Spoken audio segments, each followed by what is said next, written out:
m'entendez bien?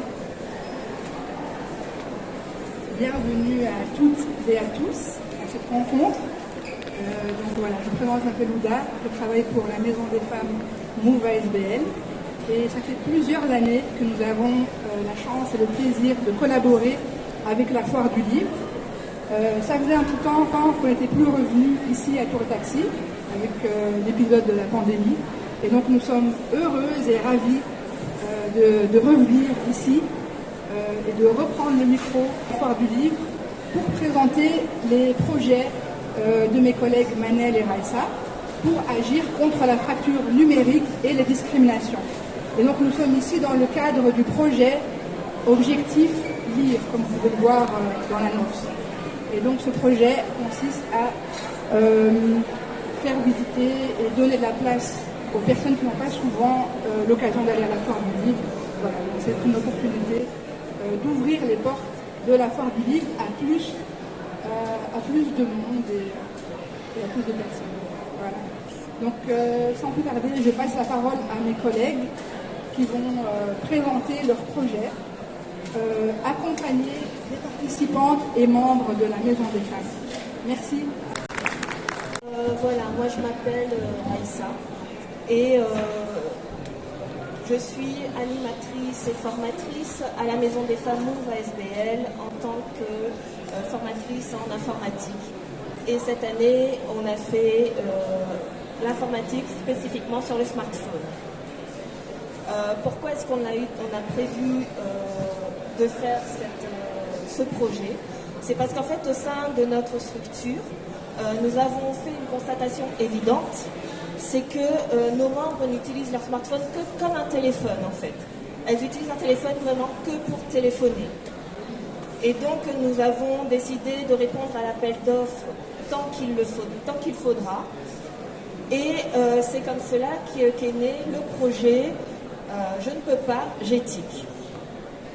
Ce projet consiste à aider nos apprenantes en alphabétisation en français, mais aussi à aider les femmes qui fréquentent la permanence sociale et le service d'insertion socio-professionnelle pour devenir autonomes, pour qu'elles puissent se familiariser et aussi pour leur faciliter l'usage des applications sur le smartphone.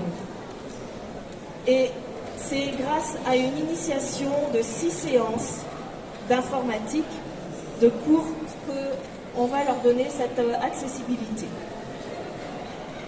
Pendant ces séances, nous voyons le smartphone et leurs applications, et parmi ces applications, nous voyons aussi l'application HitMe, qui est très importante, parce que là, elles peuvent aussi voir les démarches qu'elles peuvent faire avec cette application, et le gain de temps qu'elles peuvent avoir avec cette application. Puis, nous voyons aussi Google Maps, parce qu'il y a on a constaté aussi que certains membres de chez nous ont du mal à faire un trajet parce qu'elles ont peur de se perdre. Et donc avec cette application, elles peuvent par la suite, toutes seules, faire un trajet de A à B sans l'aide de qui que ce soit. Puis on voit aussi la boîte mail. La boîte mail, on leur apprend comment envoyer un message, comment répondre à un message, comment envoyer une pièce jointe. Parce que maintenant, dans toutes les démarches qu'on fait, on nous demande toujours notre adresse mail et on nous envoie des mails. Maintenant, même pour une composition de ménage ou pour aller à la maison communale, on nous demande de faire une demande de rendez-vous pour qu'elles apprennent à être indépendantes par rapport à cela. Et ensuite, on finit par la banque en ligne pour qu'elles puissent se débrouiller, à faire un paiement, à faire un virement, à avoir leur compte, à avoir leur solde. Et comme ça, elles n'ont plus à demander à aucun membre de leur famille de le faire à leur place. Parce que par moment, elles demandent à leurs enfants ou à leur mari. À leur mari encore, ça peut passer, mais à leurs enfants, et les enfants, ils profitent quelque part. Et donc là, elles peuvent le faire toutes seules et elles deviennent autonomes. Pour qu'elles puissent avoir la facilité d'apprendre, à côté de ça, on a construit des outils pédagogiques. Comme vous pouvez voir sur la table, des petits manuels où tout est décrit et pour qu'elles puissent le faire à la maison tranquillement, des jeux, des jeux d'Hubble, des jeux de mémo, pour qu'elles puissent mémoriser les applications, le nom des applications. On a créé aussi des cartes mémoire, avec les grandes idées, pour qu'elles puissent, par la suite, si on oublie, on prend la petite carte et on le fait soi-même. Donc voilà un peu ce qu'on fait avec ce projet. Mais je pense que les apprenantes et la traductrice en tant que bénévole pour m'aider à faire ce projet vous dira un peu plus à ce niveau-là. Voilà, je trouve que c'est très important de pouvoir utiliser notre smartphone parce que pour cela, ça va aider à être autonome et voilà. Moi, je vais vous présenter le projet Lutte contre les discriminations. Je suis donc chargée de projet à la Maison des femmes de Molenbeek. Le projet est soutenu par la Fédération Wallonie-Bruxelles et il vise à créer un espace de rencontre, d'échange, où les femmes peuvent s'exprimer, partager leur expérience sur les discriminations multiples. Elle crée aussi des solidarités, apprennent à décoder et décortiquer les discriminations. Parce qu'au tout début, les femmes ne savaient pas qu'elles subissaient la discrimination. Donc donner du sens à cela permet aussi de nommer les choses et pour qu'elles prennent plus conscience sur ce qu'elles vivent. Elles apprennent donc à décortiquer les discriminations, à comment faire face au niveau collectif et individuel aussi. Et en fait, nous avons constaté que la femme a énormément de responsabilités et un rôle très important dans la société. Elle est maman, elle s'occupe d'un foyer. Elle est épouse, donc elle enchaîne énormément de responsabilités. Quand les enfants sont malades, c'est la maman qui s'en occupe. Lorsqu'elle a des projets professionnels, parfois elle doit se sacrifier pour le bien-être de son foyer. Donc on se rend bien compte que la femme a énormément de responsabilités. Mais là où j'aimerais attirer votre attention, c'est à quel moment on prend le temps de conscientiser que malgré qu'elle ait tout ça comme rôle, à quel moment elle prend sa place en tant que femme. À quel moment elle se rend compte, ok, je suis épouse, je suis maman, mais je suis avant tout une femme. Et ici, le projet Lutte contre les discriminations vient mettre l'accent sur ça. Vient dire que vous avez des responsabilités, mais il est aussi important de prendre le temps pour vous de faire vos projets personnels comme professionnels. Donc, pour expliquer un peu le projet, nous avons des ateliers collectifs qui sont construits lors d'une séance d'information. On récolte toutes les demandes, les attentes des participantes. On récolte aussi les discriminations vécues. Et en fonction de ça, nous constituons un programme personnalisé. Et donc, je contacte des intervenants pertinents qui sont en lien avec les discriminations. Nous avons eu la chance de travailler avec Actiris, qui est venu animer une rencontre sur discrimination à l'emploi.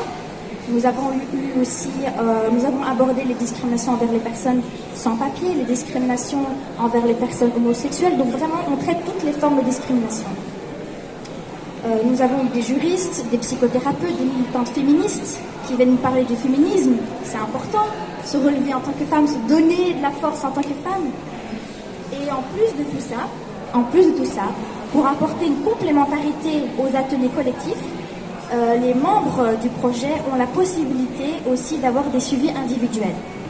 Donc, elles ont la possibilité de voir une fois par mois, gratuitement, une coach en développement personnel, d'avoir aussi de manière illimitée de voir ma collègue Ruta Lazrab pour tout ce qui est orientation et socio-professionnelle. Et enfin, elles ont aussi l'occasion d'avoir des accompagnements psychosociaux avec moi. Et en fait, on a pu observer que cette complémentarité entre le collectif et l'individuel a une énorme importance. Parce que dans les ateliers collectifs, on peut voir qu'il y a certaines choses qui peuvent ressortir. Et des sujets qui sont un peu délicats et qu'il est important d'apporter un endroit soutenant, bienveillant aux femmes pour qu'elles puissent se sentir écoutées. Et donc, grâce aux ateliers collectifs et individuels que nous avons, nous proposons aux femmes un lieu d'écoute. Et pour la Maison des femmes, il est très important de comprendre les systèmes d'oppression, de domination pour les analyser, les décortiquer et pour qu'elles puissent s'inscrire dans une démarche collective de lutte et en parallèle intervenir au niveau individuel pour permettre aux femmes d'agir, car il est possible d'agir. Et on essaie de leur faire comprendre qu'elles ont les clés sont dans leurs mains et que c'est l'occasion d'être actrices de leur changement. Et à la fin de chaque session, nous faisons un petit outil artistique. Et l'année dernière, les femmes voulaient travailler la confiance en soi. Elles voulaient travailler comment avoir une meilleure posture, comment travailler leur image de soi. Donc, qu'est-ce que nous avons fait? Nous avons contacté une photographe professionnelle, Soumia Momen, pour créer un book photo. Nous avons travaillé la photothérapie. C'était magnifique à voir parce qu'on a vu une certaine évolution. Au début, elle était un peu timide, elle était un peu renfermée sur elle. Et puis au fur et à mesure des rencontres, elles se sont un peu plus ouvertes. Elles ont appris à prendre de la place, prendre leur place en tant que femmes. Elles ont fait aussi de la prise de parole en public avec Nicole Palombo de Théâtre Plus. Et vous trouverez dans le book, donc je vous l'invite aussi à le parcourir, accompagné de textes où elles partagent leur expérience du projet et leur expérience par rapport aux discriminations. Et à la fin du book, il y a également une lettre à la société. Elles ont écrit une lettre où elles s'adressent à la société, où elles s'expriment en tant que femmes, sur leur place en tant que femmes. Et donc finalement, ce book souligne la pluralité et le fait qu'il n'y ait pas de femme universelle qui rentrerait dans un moule prédéfini. Bien au contraire, la femme, elle est belle, grande ou petite, elle est et elle doit être unie vers elle. Et le book photo s'appelle Unie vers elle. Je vais passer la parole à Ruda. Bonjour à tous, je m'appelle Discrimination. Aujourd'hui, je suis présente pour vous faire partager avec vous le texte que j'ai écrit. J'ai appris, au travers du projet, à dévoiler aux autres ce que j'avais en moi. Ce qui prenait trop de place, j'avais mal au cœur à cause de la société. Elle m'a beaucoup déçue. J'ai réuni se réunir autour de ce projet qui traite des discriminations, qui m'a permis à partager et écouter celles des autres.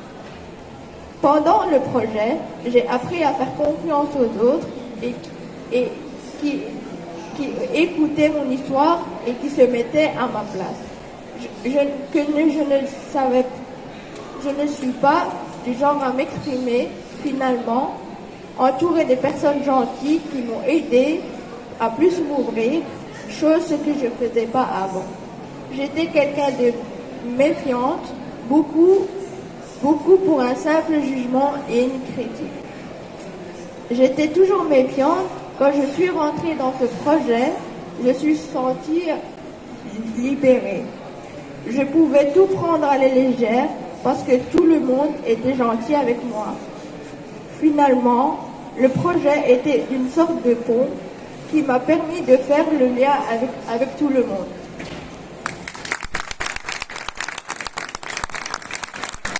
Je m'appelle Fadwa, d'abord bonjour à tous.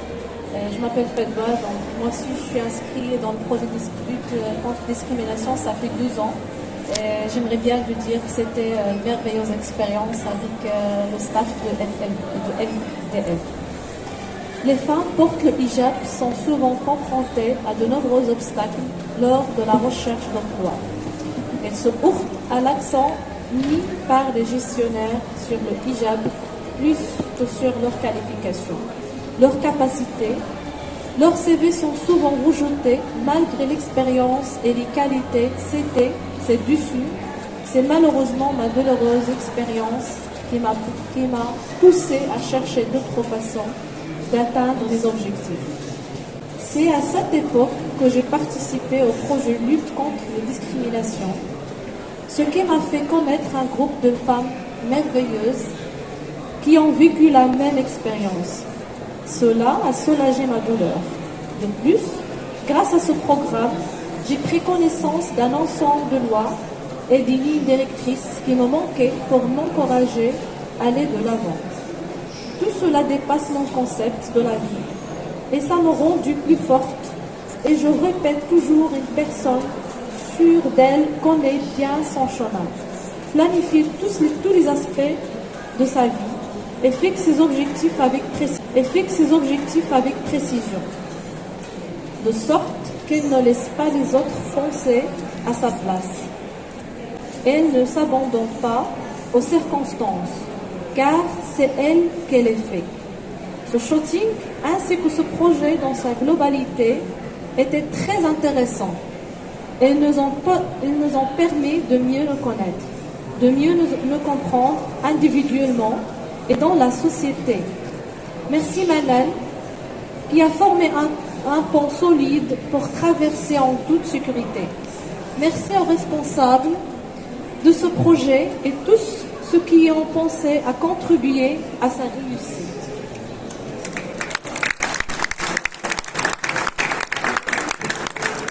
Je demande en tant que femme de nous soutenir et reconnaître le travail que nous faisons. Secrétaire, pilote, institutrice, coordinatrice, caissière, médecin, conductrice de bus. Et puis, celui de l'ombre qu'une société patriarcale n'inclut pas dans les modèles de vie. Organiser les vacances, moucher le nez de ma fille, plier le linge, sortir les poubelles et être belle et fine, et plus avec des formes. Quitter le travail parce que l'école m'appelle, subir les reproches du boss. J'appelle à plus de bienveillance entre les femmes. Elles sont le gouvernail et ce bateau dans lequel nous sommes toutes et à tous. Vos critiques sont des contre-courants qui nous emmènent vers un naufrage certain. On est très loin de féminisme aujourd'hui. Quand on reconnaîtra la valeur ajoutée du travail du femme à la maison, on aura un vrai féminisme. On se bat pour un trophée en plaqueur. Si je ne veux pas passer par la case burn-out, je suis obligée de sacrifier une partie de mes rêves au final. Je devrais me contenter d'une miette professionnelle qu'on daignera à m'accorder. J'appelle à plus de douceur, j'appelle au droit au bonheur. Sororité, ce mot, sororité, nous arrosons tous ensemble les grains des générations futures. Le terrain infertile est rempli de vos critiques et de reconnaissance de nos capacités. Je suis capable de rassembler. Je suis capable de prendre soin de moi. Je suis capable de prendre soin de mon mari. Je suis capable de gérer les crises de mes enfants. Je suis capable de faire un budget. Je suis capable de planter un clou. Je suis capable de choisir mes voyages. Je suis capable de fabriquer un être humain. Je suis capable de supporter les douleurs et de le mettre au monde. Je suis capable de tout.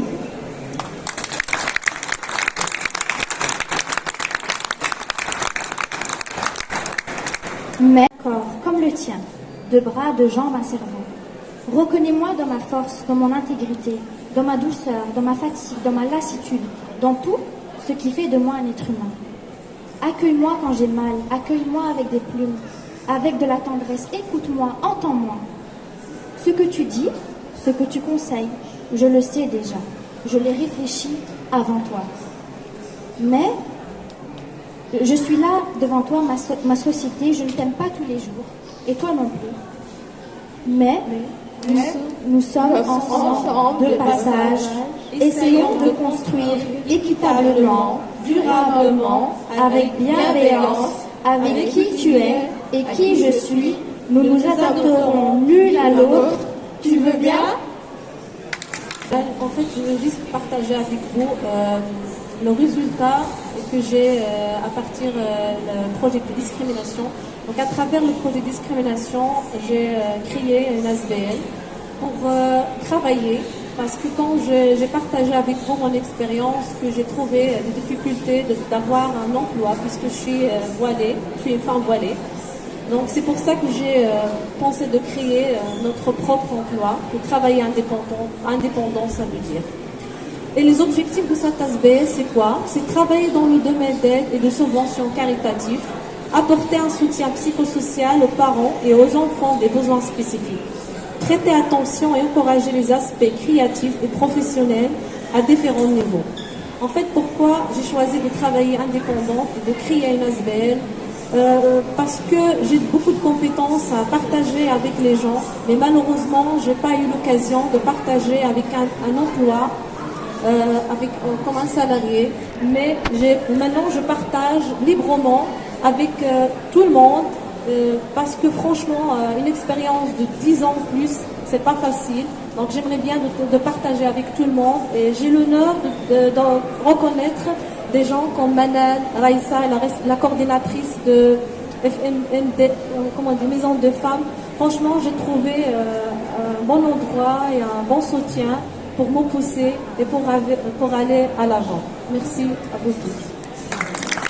Des femmes, lutter contre les discriminations. Comment est-ce que vous êtes arrivé à faire ce projet? Moi, personnellement, eh bien, le projet, comment il est né? Le projet existe depuis 2018, mais c'est seulement depuis l'année dernière que nous avons reçu des subventions par la Fédération Wallonie de Bruxelles. Donc il existait déjà. Les ateliers étaient déjà présents.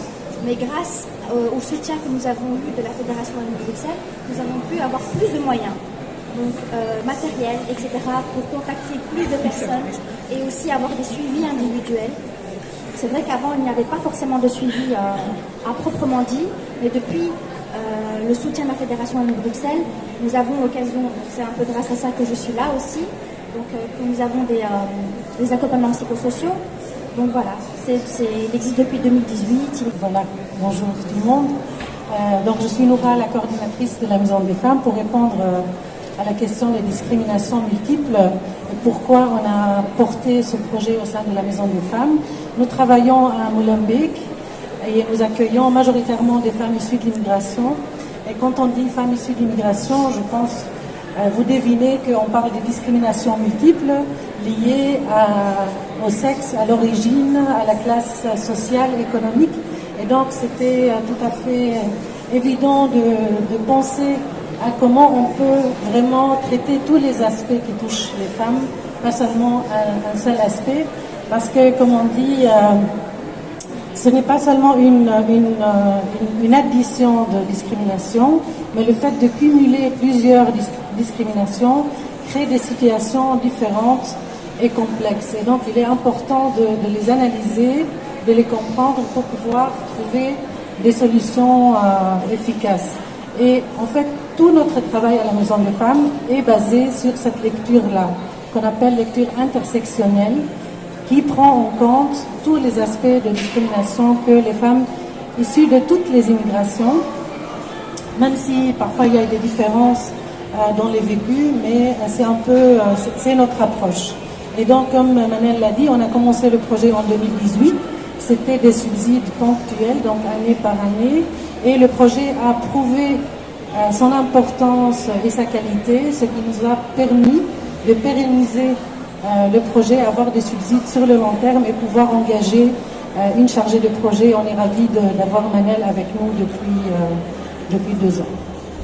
Comme vous voyez, on a reçu des subsides, mais pas autant pour faire beaucoup de copies. Mais c'est téléchargeable sur notre site internet, donc www.move.brussels. Donc la majorité de nos outils sont téléchargeables sur le site. Je peux pas, je dis, comment vous assurez que tout le monde ait déjà un smartphone de qualité qui peut accueillir toutes ces applications, et aussi je sais qu'il y a tout ce qui est RGPD, tout ça, donc comment vous faites vous assurer que vous respectez les règles, je sais pas. Des femmes, c'est que généralement, une grande partie des femmes ont un smartphone. Que ça soit de qualité ou des smartphones qui datent de 10 ans. Généralement, de base, les applications qu'on voit, de base, ils sont déjà dans tous les smartphones. La seule application vraiment qu'il y a à télécharger, c'est l'application It's Me et l'application bancaire. Mais sinon, Google Maps, la boîte mail, généralement, dans tous les smartphones, il y a déjà Gmail. Donc, on se base vraiment sur les applications qui sont dans leur téléphone de base pour travailler avec elles par rapport à ça. Et donc, pourquoi le smartphone? C'est parce que elles ont généralement tout un smartphone, mais pas tout un ordinateur à la maison. Et donc, c'est plus facile qu'elles puissent vraiment utiliser convenablement, mais vraiment ne pas avoir peur d'utiliser leur téléphone pour aller sur Internet, pour aller sur Google Maps, pour aller sur leur boîte mail. Donc c'est vraiment leur familiariser, qu'elles puissent vraiment dire « Ah ben je peux cliquer sur telle application, j'ai plus peur, je peux le faire ». L'information, comment aussi le projet est né, parce que c'est important d'expliquer l'histoire du projet. Donc nous travaillons avec des femmes depuis une vingtaine d'années. Nous avons 170 femmes plus ou moins dans les cours d'alphabétisation. Et donc nous avons pensé au projet dans le cadre particulièrement de nos cours d'alphabétisation. Donc l'objectif c'est d'initier toutes les femmes qui suivent nos cours d'alphabétisation à l'informatique. Donc c'est une initiation pour découvrir les possibilités et pour découvrir aussi, comme Raïssa l'a très bien dit, les applications qui sont devenues nécessaires. Donc on ne peut pas s'en passer. Alors, tout à fait, je rejoins Raïssa dans la réalité qu'on observe. La majorité des femmes ont des smartphones, utilisent déjà des applications comme WhatsApp. Par exemple, pendant le confinement, on a donné cours via WhatsApp. Et donc, on a aussi à ce moment-là initié les apprenantes à l'utilisation, comment envoyer des photos, des vidéos, mais ça, c'est des choses aussi qu'elles apprennent toutes seules. Et donc, le projet vise à les initier. C'est un projet dans le cadre d'un appel à projet de lutte contre les violences faites aux femmes, qui s'appelle Tant qu'il le faudra, initié par la secrétaire d'État à l'égalité des genres et des chances, Sarah Schlitz. C'est l'égalité des femmes et des hommes qui finance. Et l'objectif, c'est d'autonomiser les femmes pour qu'elles soient indépendantes. Donc nous, ce sont des outils qu'on met à leur disposition, que ce soit en apprenant la langue française, en apprenant l'informatique, pour découvrir des outils d'émancipation et d'autonomisation. Et comme Raïssa l'a expliqué, trouver son chemin tout seul, parce que ça aide à oser sortir. Certaines femmes ont peur de se perdre parce qu'elles ne connaissent pas bien le pays, parce qu'elles ne connaissent pas bien la langue. Et donc, on l'a vu déjà mardi, donc on a eu la visite de Madame Schlitz, et le cours c'était autour de Google Maps, et on a vu qu'elles ont commencé tout de suite à chercher l'application sur leur téléphone et à voir, surtout que dans ces applications il y a facilité, on peut commander par message vocal par exemple au lieu d'écrire, etc. Donc c'est vrai que peut-être que toutes, elles n'ont pas toujours le même smartphone puissant pour tout, mais en tout cas, elles vont avoir la base qui est nécessaire. Et là aussi, on espère que dans l'avenir, on pourra approfondir ce travail-là. Par exemple, au niveau du smartphone, tout est vraiment détaillé. Ça veut dire que si on a besoin d'installer ou de désinstaller, il y a les captures d'écran, tout est vraiment détaillé à ce niveau-là. Donc c'est vraiment accessible à tout public, qu'on sache lire, qu'on ne sache pas lire, voilà, c'est vraiment accessible à tout le monde. Le contrat de Raïssa se termine en juin et on essaye de trouver des pistes pour pouvoir pérenniser le projet, pour l'ouvrir à d'autres publics, parce qu'on sait très bien que c'est un besoin qui dépasse en effet le public avec qui nous on travaille au quotidien. C'est un besoin plus général, et j'espère qu'on pourra trouver les moyens pour élargir aussi les publics. Pour le moment, donc les femmes qui vont suivre ces initiations, donc c'est les femmes qui fréquentent les cours d'alphabétisation, les femmes qui fréquentent la permanence sociale, parce que aussi pour les aider à s'autonomiser par rapport à certaines démarches administratives, que ce soit la bourse d'études, que ce soit la prise de rendez-vous, etc., mais aussi l'insertion socio-professionnelle. Donc on a plus ou moins 200 femmes qui suivent la formation cette année, mais on espère pouvoir continuer évidemment. Et comme a dit Raïssa, les outils sont disponibles, donc n'hésitez pas aussi à venir à la Maison des Femmes pour qu'on puisse en discuter et voir comment on peut mettre ces outils à votre service et aux autres aussi. Christine et Madame Christine Defant est là. Et donc, nous tenions à te remercier pour l'invitation et l'accueil que tu nous offres chaque année à la Foire du Livre. Un grand merci pour tout, Christine. évidemment, vous pensez bien que sans mes copines, parce que maintenant, depuis le temps, ce sont des copines, n'est-ce pas? Sans mes copines de la Maison des Femmes, on ne pourrait pas avoir une scène comme celle-là et tant de gens réunis. Donc, merci à elles, merci au projet qu'on mène, merci au Conseil consultatif des aînés qui n'hésite pas à être partie prenante dans les activités qu'on mène avec la Maison des Femmes. Merci aussi à Noura qui est toujours d'accord pour partir. Et surtout, merci, mais vraiment, du fond du cœur, merci à Ouda, parce que ça fait combien d'années, Ouda, qu'on bosse? On compte plus. On ne compte plus, et quand on aime... Merci beaucoup, merci pour le temps. Je suis membre de la Maison de Femmes et j'ai participé à la discrimination avec Ouda au début et après avec Malem. C'est un projet vraiment chouette.